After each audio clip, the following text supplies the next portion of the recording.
Okay, I can tell by the sound. As the sound quiets down, people are getting seated.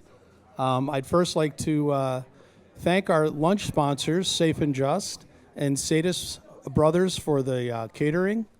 And then I just want to say a few words of welcome. So thank you all for joining us today. My name is Jack Wagner. I'm serving as the president of Michigan Justice Advocacy. Can you guys hear me okay? Fantastic. So we're pretty excited here and pleased to be able to assemble this panel of speakers today.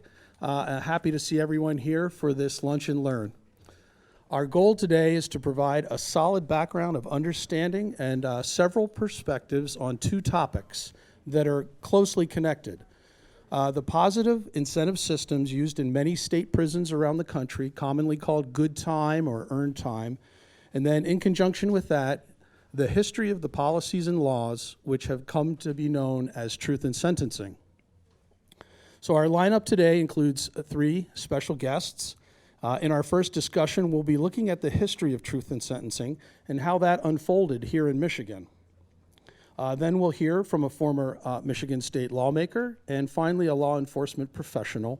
We'll leave time at the end for Q&A. So we hope this hour will be informative for you and that this knowledge helps you as leaders here today to help make wise policy decisions. So with that, I'd like to introduce our first speaker, Sophie Ordway. Sophie is a legal research analyst at the Detroit Justice Center, working on a variety of projects transforming Michigan's criminal justice system and promoting justice and equitable cities. Sophie received her master's in social work in 2021, during which time she worked with the University of Michigan, their carceral state project, to research Michigan's truth in sentencing laws and the history of sentencing credits. She previously worked at the reentry program in Grand Rapids, assisting people on parole with finding employment. But before she comes up here today, I just also would like to mention she has produced an excellent body of research. It's a paper entitled Understanding the Fall of Sentencing Credits in Michigan Prisons, and we have a hard copy in the back for those of you who would like to dig further on this topic. But for now, let me present Sophie Ordway, everyone.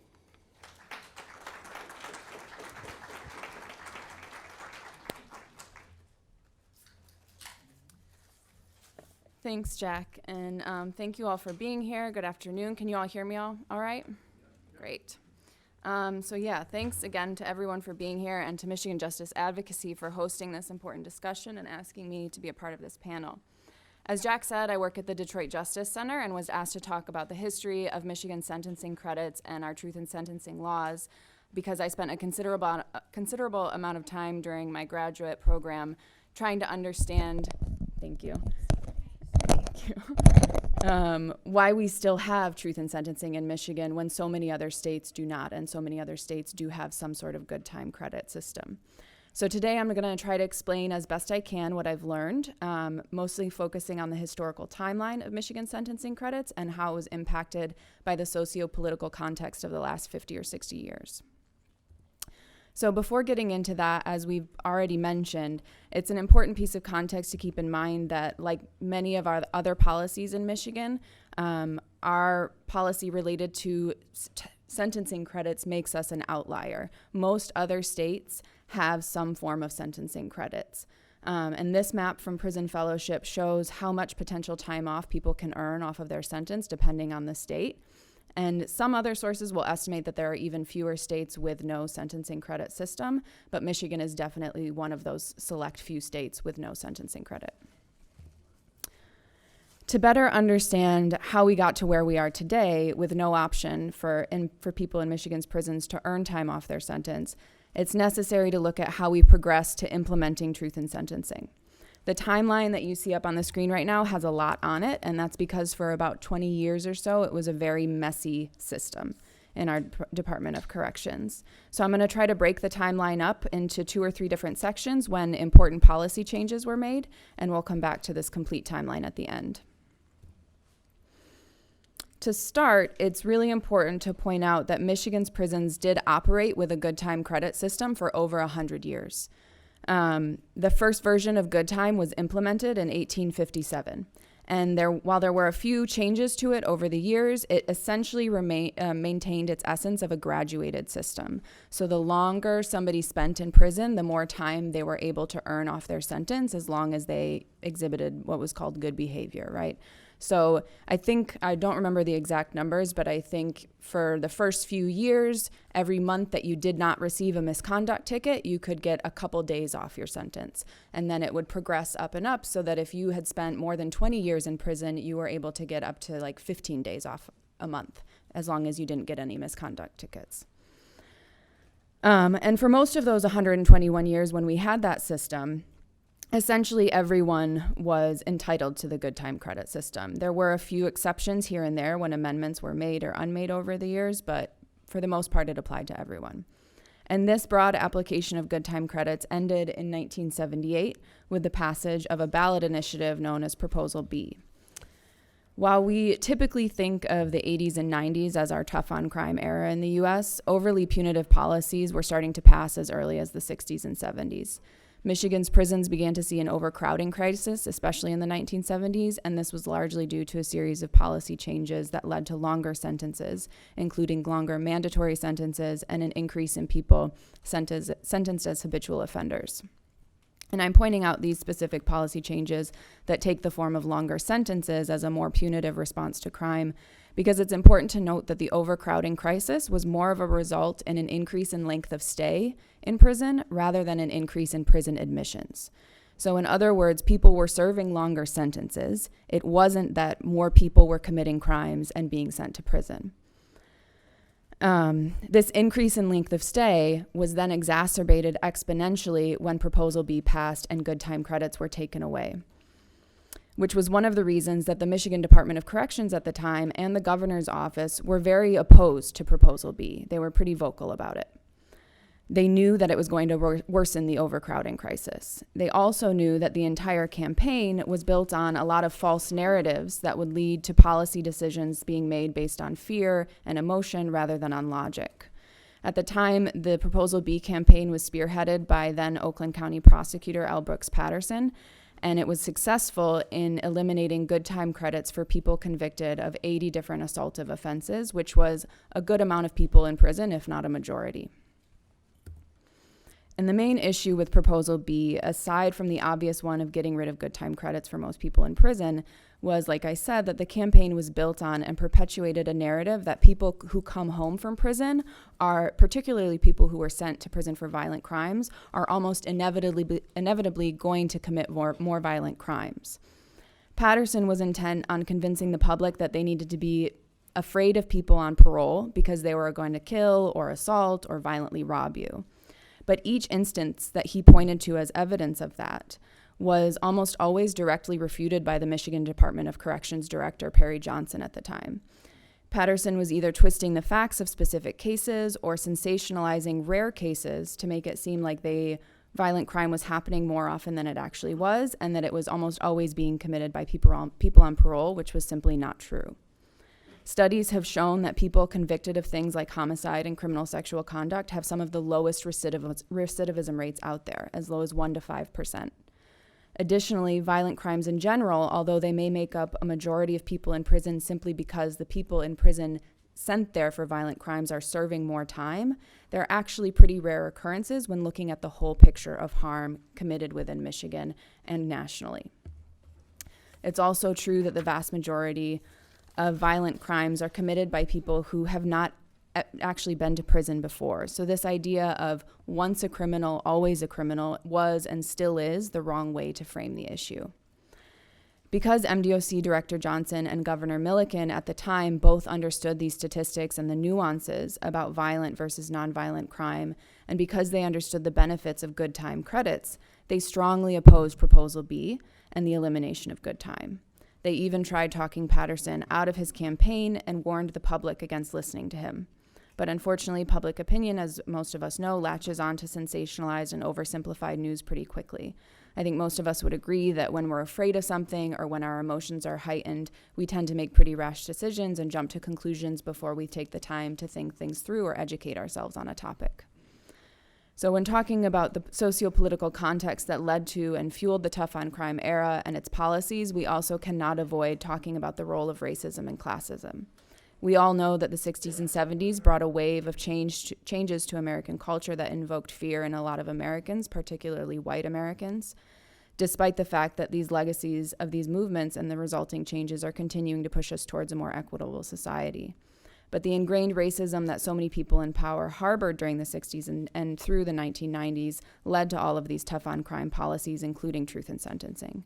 Historians and sociologists have studied how even if a policy campaign wasn't explicitly racist, the idea of a criminal was almost always synonymous with being black or being poor.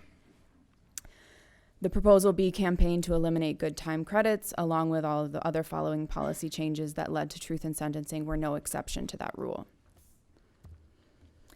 As predicted, the passage of Proposal B had a profound and a quick impact on Michigan's prisons, immediately worsening the overcrowding crisis.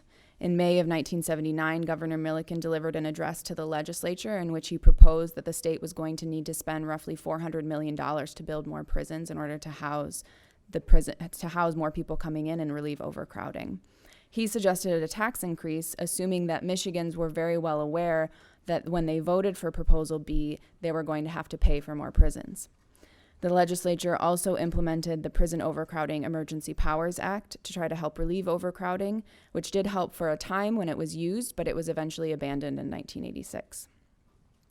In May of 1981, there were 3 Michigan prisons that experienced uprisings of incarcerated people who were demanding more humane treatment, including access to healthier food and more visiting time, among other things. And there were at least 2 different committees tasked by the legislature with looking into the cause of the uprisings, and they all found that the elimination of good time credits was a major factor. One report noted, there was not a single person interviewed by this committee, be it prisoners, staff members, or administrators, who failed to cite the lack of good time as a major, if not the major, cause of the disturbances. The reports all recommended re-implementing some form of sentencing credit. The uprisings, as well as the continued overcrowding crisis, which was threatening intervention from federal courts, caused the legislature to propose disciplinary credits, which was passed initially in 1982 and first applied to people convicted of those 80 assaultive offenses that good time had been eliminated for in 1978. And then another amendment was made in 1986, which passed disciplinary credits and applied it to everyone sentenced to prison moving forward. The Michigan Constitution requires that in order to revoke or amend a law made through a ballot initiative, there needs to be a 3/4 majority vote in both the House and the Senate. So the overwhelming support to pass disciplinary credits was in many ways an acknowledgement that removing good time credits was a mistake. There was also public support for disciplinary credits from both law enforcement and the Department of Corrections. They all knew that sentencing credits were needed. Disciplinary credits were, however, different from good time credits. They were not progressive like good time. Disciplinary credits allowed only for a flat rate of, I believe, 5 days off a month for good behavior. They were also more restrictive. They didn't apply to everyone. And I believe that they also allowed for some sort of addition of time based on misconduct rather than simply taking time off for good behavior. So in a lot of ways, they were more punitive than good time credits. And many people that I've talked to about the two have said that while disciplinary credits were an attempt to try to remedy the error of removing good time credits, they didn't go far enough in providing the same incentive, and so they weren't nearly as effective. But rather than trying to further remedy the mistake of eliminating good time credits, the tough on crime policies only worsened as they continued to be fueled by false narratives of crime. Research shows media coverage of crime stories tripled between 1991 and 1994, and the public largely believed this to be an accurate portrayal of the crime problem. Political scientist Stuart Scheingold analyzed the politicization of crime, examining how our cultural norms allow us to buy into exaggerated and often inaccurate portrayals of what is typical crime and crime rates.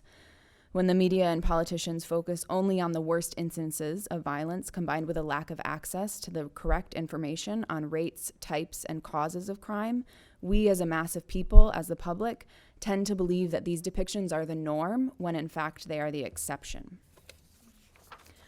So, and due to the horrific nature of such violence, it makes sense that it invokes fear in us, right? Therefore, when crime survivors were used by politicians to promote harsher sentencing laws, such as with truth in sentencing, it made sense to the public at the time. The 1994 Federal Violent Crime Control and Law Enforcement Act incentivized states to implement truth in sentencing through the promise of further funding. And what's really important to note is that this federal requirement for funding was that if states implemented truth in sentencing laws, they wanted people convicted of violent offenses to serve at least 85% of their sentence. It didn't require that people serve 100% of their sentence. Michiganders at the time were already serving on average something like 87% of their minimum sentence. So we were already meeting the federal guidelines to receive this funding before we even implemented truth in sentencing.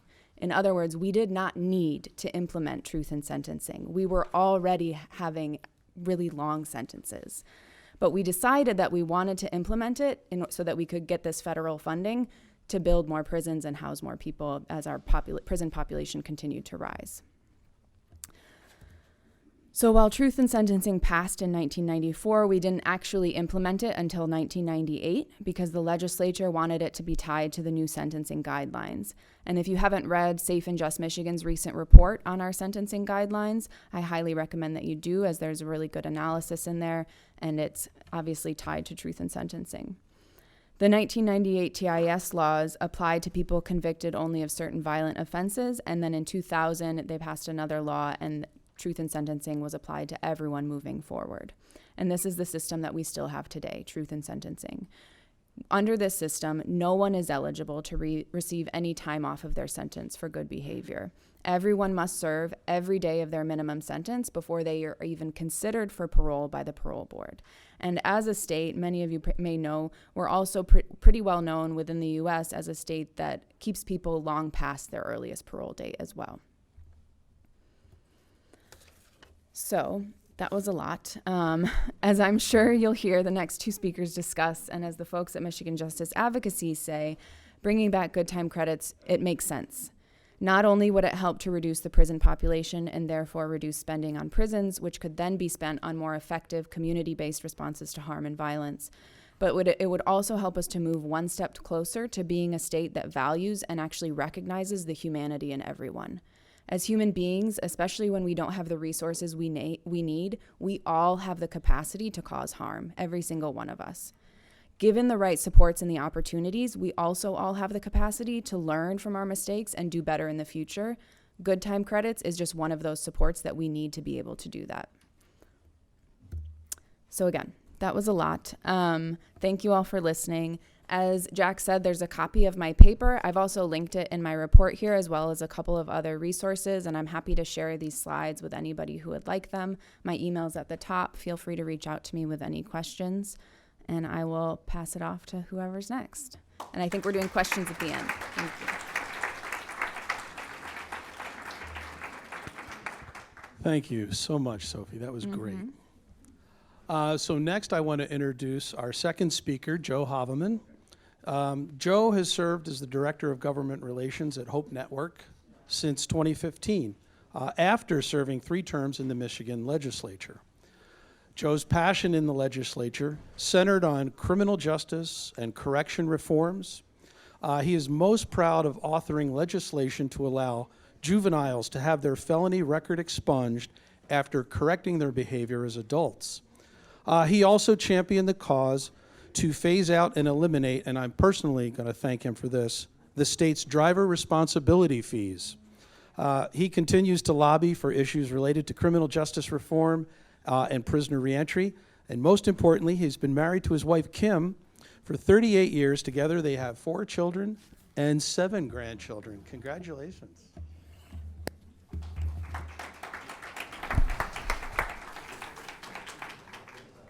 Well, good afternoon, and thank you. Can you hear me fine?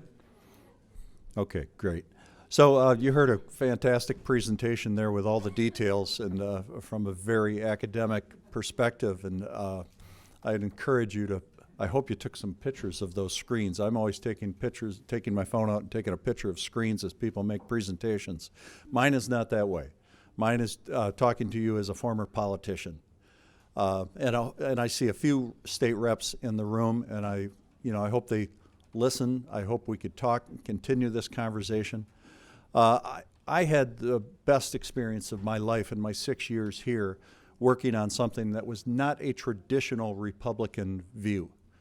And for that, I feel like it changed my life. And that's why I'm here 8 years later still talking about the same thing. And I'm convinced that I'll be talking about this issue my entire life because it's important. And it's consistent with my values. It's consistent with Christian values to say that we're here to take care of those that have less than us, of those that don't deserve our sympathy and our mercy, and it's the right thing to do. But I don't want to just talk about why it's the right thing to do. You heard some of that. I'll reiterate some of those comments. It's also politically the right thing to do. It's politically the right thing to do, and it's from a conservative perspective, and I want to stress this because I am a conservative. I had the seat that Brad Slaw currently has. Most of you know Brad, great guy. We're from Ottawa County. Incidentally, the county that gave us Bill Van Regenmorter. And Bill Van Regenmorter was a personal friend and a great guy and a mentor to me.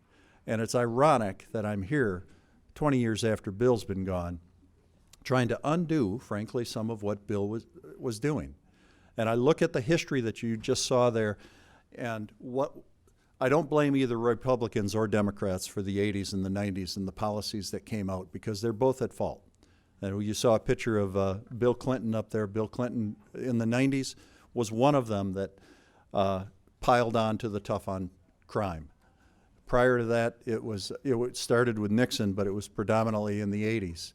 And we just went down that road where we believe that somehow if we lock up enough people, the rest of us are going to be safe. And we forgot that there's more people being trained and born and being raised, and they need the right skills and the right training before they hit those teen years, before they hit those 20s when they start making mistakes. So I want to highlight just a couple of articles that have kind of changed my perspective on this, and I hope somebody writes these down, and I hope that you Google it. There's an article out there that was written some years ago called "Where the Right Went Wrong on Criminal Justice," and it is worth reading because it talks about a lot of, in detail, of what you saw here, the history of criminal justice reform, and the fact that Republicans have kind of blown it. And I can say that. I can criticize Republicans because I is one.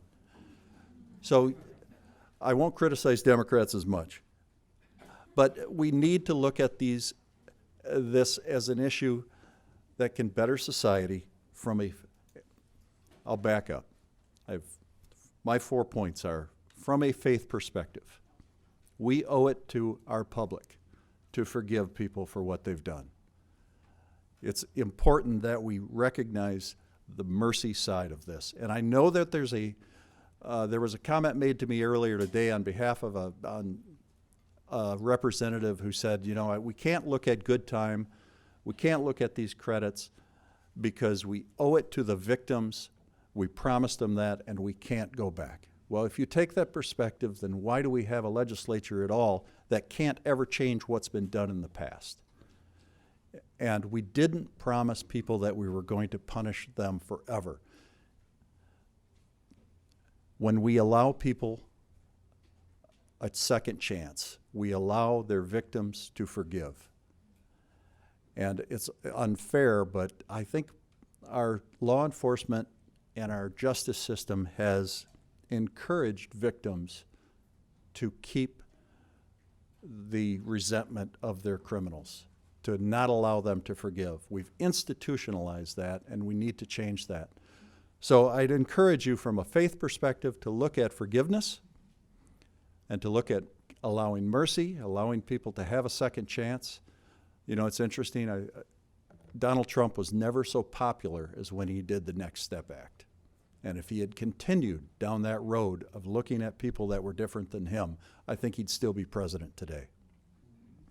From a conservative point of view, we need to look at the budget. And this issue started coming alive just prior to me coming to the legislature. You started reading about that $2 billion budget and the fact that it was 20% of the total budget, general fund, general welfare budget. And that's when it got people's attention. It's when it got my attention. So it's still $2 billion, and it's going to continue to be because it's a very difficult budget to reduce with its infrastructure, its buildings, and it's a tremendous amount of employees. And letting 100 people out here or there is not going to reduce the budget. It's something that's going to take decades to do, but we need to start. So why do I want, as a conservative, more of my tax dollars going to state government to house people? I would like those people on this side of the fence working and paying those taxes to help take the burden off you and I. A big issue that has been coming for years, and COVID exacerbated it. It's going to be relevant for the next decades, is our workforce development issues. We just don't have enough people in this state or in this country. So the demographic trends, and if you attended the speaker in the speaker's library some 2 weeks ago, talking about workforce development, the demographics of this country are that we're not having enough kids. We're at stagnant growth. Baby boomers are retiring. I'm the tail end of the baby boom generation. I'm going to be retired in the next 5 to 6 years. We have a huge void of people that need to be in the workforce. And if we all started, if everybody went out and had 3 kids today, we would still have this problem for the next 20 years. But we have to start somewhere, and immigration is one avenue. It's not going to fill the gap that we have. The other place, it's not going to fill the total gap, but is looking at our incarcerated population as our future workforce. And the longer we keep them there, the longer we keep them out of society, the more isolated they become, their own skills dissipate. We have to figure out a way, and good time credits is one of those ways. Jack said that one of the things I was most proud of was juvenile expungement. I think I did that in my second term. And I remember one of my Republican colleagues coming to me and saying, "Hey, Joe, I'm going to give you the vote on this because I like you, but this thing's never going to pass." And that was the attitude on juvenile expungement. That was before Miller versus Alabama made juvenile life conditional and not automatic. But when we passed the juvenile expungement, it was, I think, 105-5 or something like that. And it sailed through the Senate. And all of a sudden we realized that the paradigm had shifted. And that even us hardcore conservative Republicans were starting to see that this is a different way to look at this. And we need to think about criminal justice before. So workforce development is one of those areas where we as Republicans can talk about the need to spur the economy by putting people back into work. Where I'm a little sick of going to a restaurant and finding they don't open till 2 o'clock in the afternoon because they don't have employees. Or I go to a restaurant and I find there's 4 empty tables, but I still have a 45-minute wait. So that's just restaurants. Imagine manufacturing. You go through an industrial park and see a help wanted ad everywhere, sign out.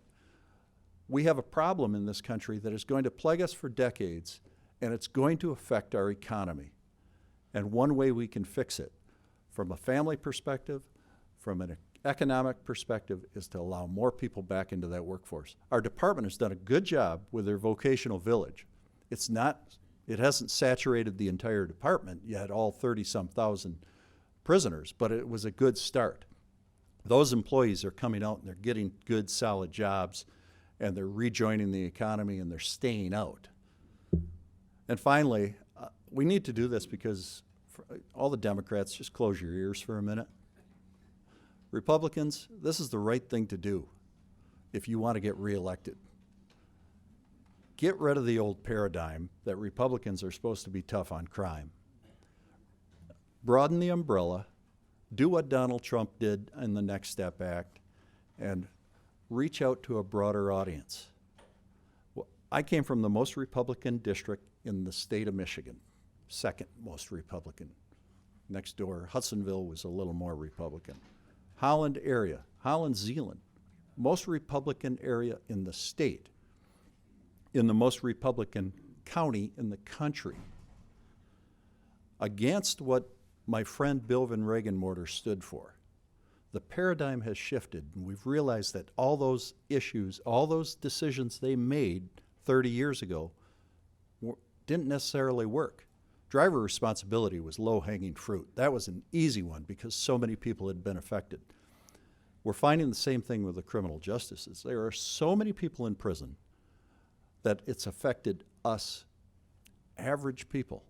We now have a brother or a cousin or a nephew or somebody we know, and that's when the light bulb went on and said, hey, maybe we've locked up too many people.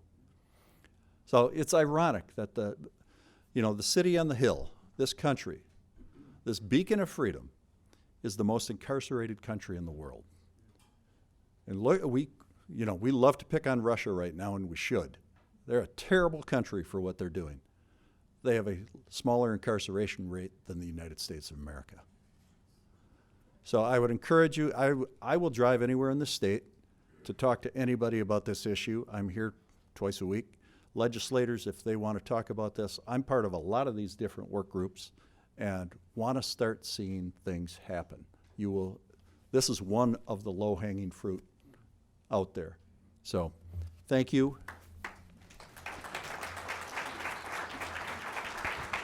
Joe, thank you. I couldn't have said it better myself. That's why I asked him to say it. Next, I would like to introduce our third speaker, Sheri Ray. Sheri Ray is a law enforcement professional with over 20 years of experience. She began her career with the North Carolina Department of Corrections, where she supervised a maximum security facility.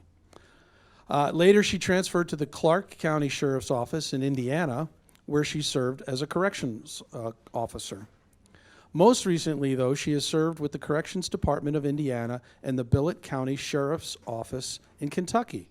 She is the only corrections officer to ever go undercover at a facility as an inmate and then later return to work as an officer in that same facility. So she's also a member of the Law Enforcement Action Partnership and often lends her voice to many conversations around criminal justice. She truly has a unique and remarkable story. So without further ado, Sheri. Oh gosh. Hello. No pressure or anything. My name is Sheri Ray, and I've been in corrections for 20 years.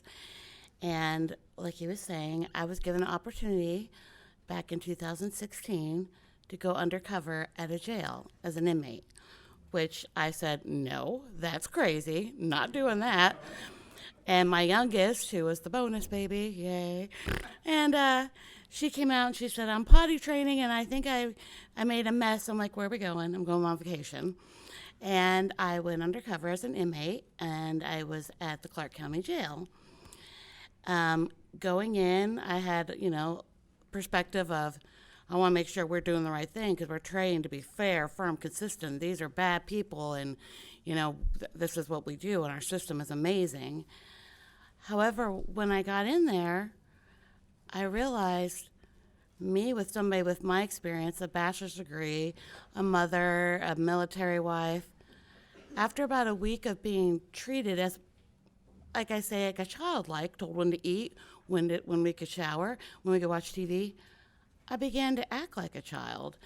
And my behavior actually became not myself. And speaking with these inmates, who a lot of them had done a lot of time, were telling me, I'm getting ready to do 10 years in prison.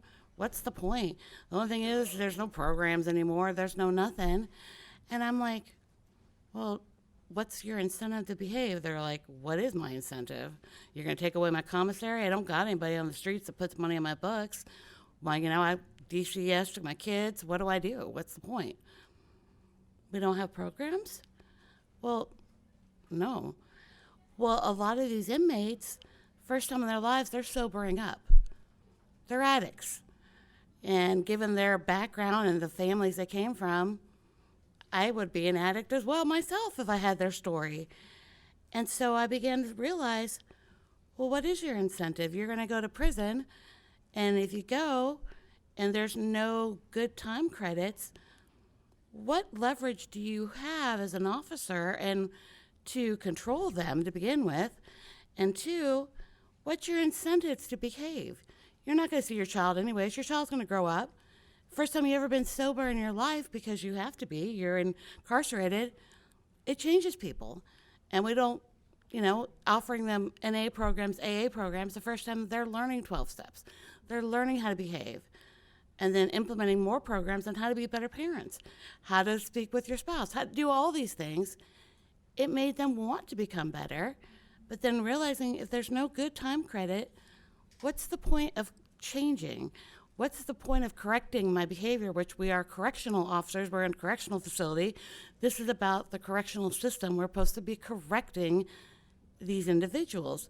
How are we correcting when we don't give them incentive to correct the behavior? If you put me in a cage and tell me I'm going to be in this cage for 10 years, whether I'm good or bad, I'm going to act out. I'm going to get bored. What's the point? If I'm not going to see my kid no matter what I do, what's the point? What's my incentive? And it just was the point where I was like, oh, wow, I didn't realize that we offer so little. What would be my incentive to behave? And then I had to take another standpoint of, as an officer, we are so shorthanded. I cannot stress enough, so shorthanded that when I went from state to county level, county especially being a female officer, they will borrow you at any unit they can. Can you come over here? Because they have many times they book somebody in, they can't search them. They don't have a female officer. So you'll go over to a female unit and you'll go over there to assist. Well, can you do this? Can you help? And I actually had a situation, and it was very scary.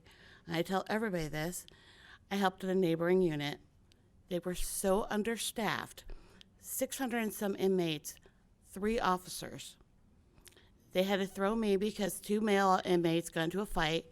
They had me in main control. I never worked there, main control. Main control opens all the doors inside this jail. Everybody's buzzing. I buzzed the wrong door. An inmate got out in the field and got over the fence. We caught him in time. However, that was it for me. I was like, you know what? We need change. We are so short-staffed, overcrowded, and then come to find out half of these inmates, nonviolent offenders, addicts who can't get treatment, addicts who needed this or that, nonviolent offenders. And here we are, we almost let somebody escape, and we are so short-staffed that officers are exhausted and underpaid and overworked, and there's no incentive right now. And you're trying to be like, okay, and you start looking into why are we so overcrowded? And you look into the fact that we're not letting people out. We're just going to throw them in a box and be like, learn to behave, learn to get good. And it doesn't work that way. And I'm not trying to be one of those bleeding hearts saying, every inmate's a good person. No, they're not. There are some people that need to be there. Keep them there, please. But those are the ones that we don't offer these programs to, but the ones that nonviolent offenders who made a simple mistake. And I promise you, in law enforcement for 20 years, half the people I've met when I was undercover, I did things like that when I was in college. I'm like, okay, I'm not going to lie. I was 19. I drove drunk once. I shouldn't have. I was 16 with a friend who, her friend took something in a mall. Simple little things. We are all, none of us are judges. None of us are the man above, as I say. And we need to understand that people make mistakes. And I'm not saying everybody needs a second chance. Everybody needs the opportunity. But for those who have nonviolent crimes, let's correct their behavior. Let's give them the incentive to do good. Let's offer them programs and sentence reductions. Give the officers who are so short-staffed to begin with a tool to use. Because if I go into a room and I say, I'm taking your honey buns, it's okay. But I go in the room and be like, you're running out in 6 months. Well, not anymore right now. I'm taking your time credit from you if you want to keep acting up. I promise you that inmate will behave. I have just gained control because they worked for that time credit. They will not lose it because they have done well. And so these incentives not only help with our safety as officers, it helps with overcrowding, it helps allow resources to get us better trained and better officers in the facilities, and it gives incentive to these inmates to correct the behavior that got them there in the first place. Like I said, I'm a correctional officer. I'm here to help people correct their behavior and give them an incentive to correct that behavior. And good time credits make sense. Thank you.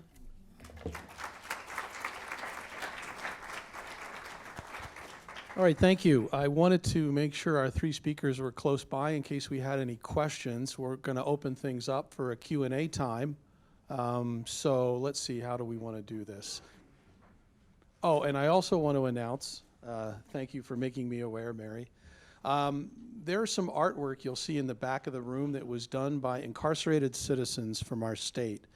That's part of an auction we are running here at Michigan Justice Advocacy.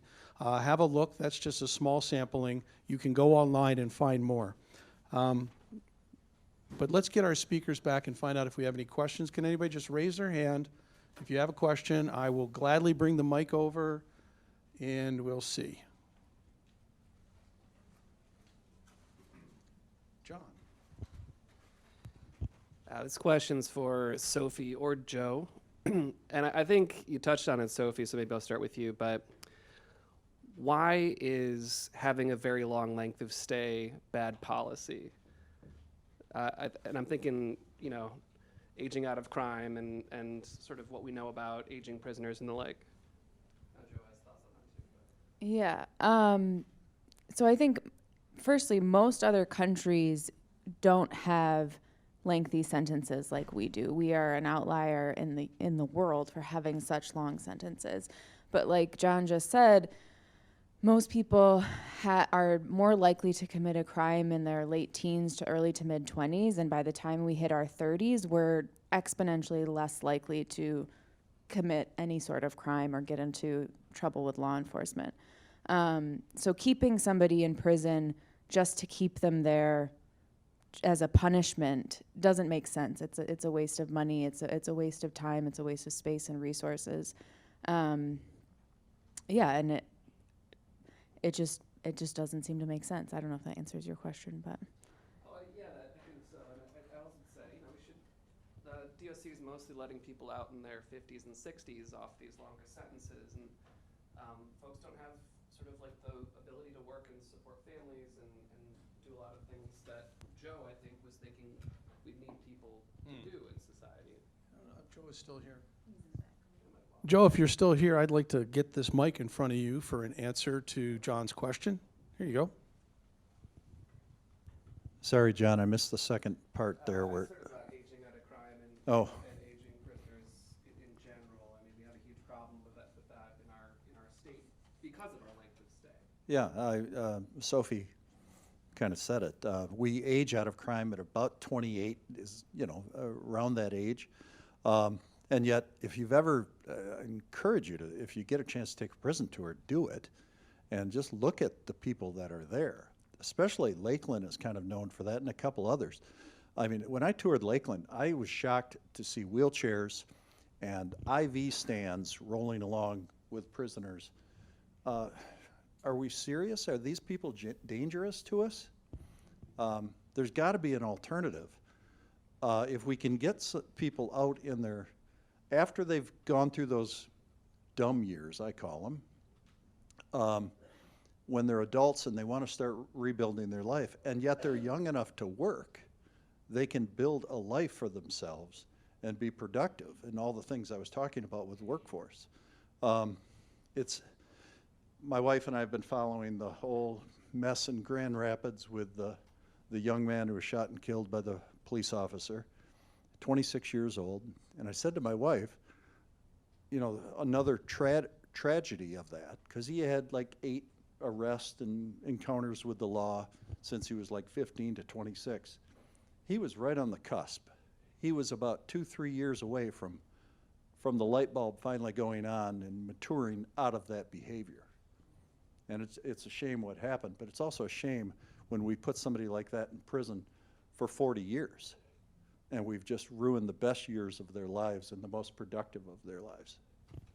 Great. Do you happen to know what the current prison population is, maybe over age 40 right now in Michigan? Somebody else. So the average age in prison is 40 in The average Michigan. prison That's the oldest in the Do country. you happen to know how many people are over age 40? We usually look at age 50, and I think it's about a quarter of the population. Keith Barber, if he's here, may know more than I do, but I think we're talking 8,000 to 9,000 people over 50 in the system. And you know, it's not just people who are aging. I mean, if any of you have been to Duane Waters or Woodlands, you'll know there's very ill people as well in many of these facilities, because largely of truth in sentencing. I was going to ask a similar question of Sheri. When you spent your time undercover in the facilities, I know it's kind of an anecdotal, but what were the age groups and populations that you were seeing?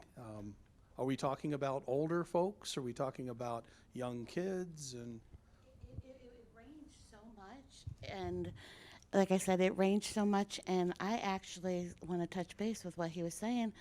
I helped out a facility called KSR, which is Kentucky State Reformatory, because they needed a female officer, once again, so short-handed. This is a mental institution for mental, they have handicaps.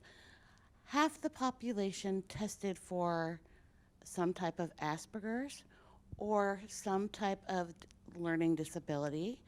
A lot of them had, I think it was 30% registered as autistic. And here they are in a facility.